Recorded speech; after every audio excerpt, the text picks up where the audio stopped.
बड़ पीपल की छाया वैसे सास ससुर की माया, माया जोड़नी पड़ेगी ससुराल में। जैसे बड़ पीपल की छाया वैसे सास ससुर की माया, माया जोड़नी पड़ेगी ससुराल में। जैसे बड़ पीपल की छाया वैसे सास ससुर की माया, माया जोड़नी पड़ेगी ससुराल में। जैसे बड़ पीपल की छाया वैसे सास ससुर की माया, माया जोड़नी पड़ेगी ससुराल में। ओ माया जोड़नी पड़ेगी ससुराल में।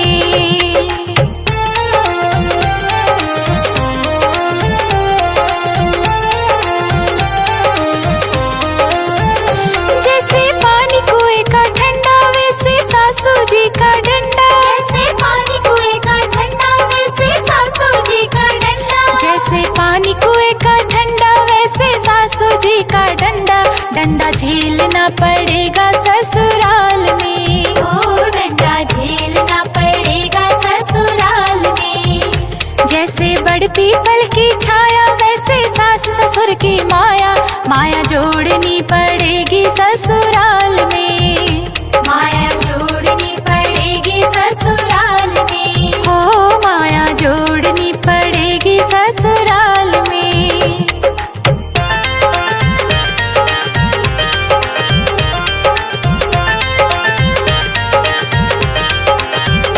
जैसे साड़ी का है बॉर्डर वैसे जेठ जी का ऑर्डर, जैसे साड़ी का है बॉर्डर वैसे जेठ जी का ऑर्डर। जैसे साड़ी का है बॉर्डर वैसे जेठ जी का ऑर्डर, ऑर्डर झेलना पड़ेगा ससुराल में। ऑर्डर झेलना पड़ेगा ससुराल में।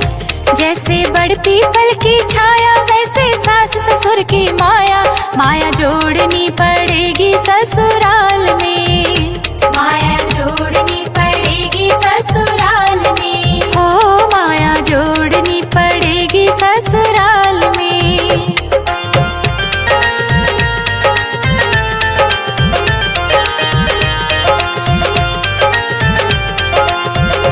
जैसे चाबियों का गुच्छा वैसे देवर जी का गुस्सा, जैसे चाबियों का गुच्छा वैसे देवर जी का गुस्सा। जैसे चाबियों का गुच्छा वैसे देवर जी का गुस्सा, गुस्सा झेलना पड़ेगा ससुराल में। ओ गुस्सा झेलना पड़ेगा ससुराल में।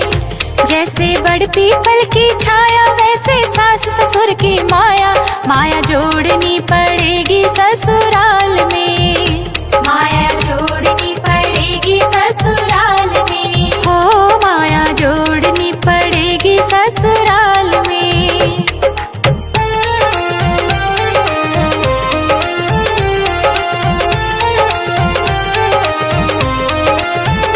जैसे सावन का है घेवर वैसे नंदी जी का तेवर, जैसे सावन का है घेवर वैसे नंदी जी का तेवर। जैसे सावन का है घेवर वैसे नंदी जी का तेवर, तेवर झेलना पड़ेगा ससुराल में। ओ तेवर झेलना पड़ेगा ससुराल में। जैसे बड़ पीपल की छाया वैसे सास ससुर की माया, माया जोड़नी पड़ेगी ससुराल में। माया जोड़नी पड़ेगी ससुराल में। ओ माया जोड़नी पड़ेगी ससुराल में।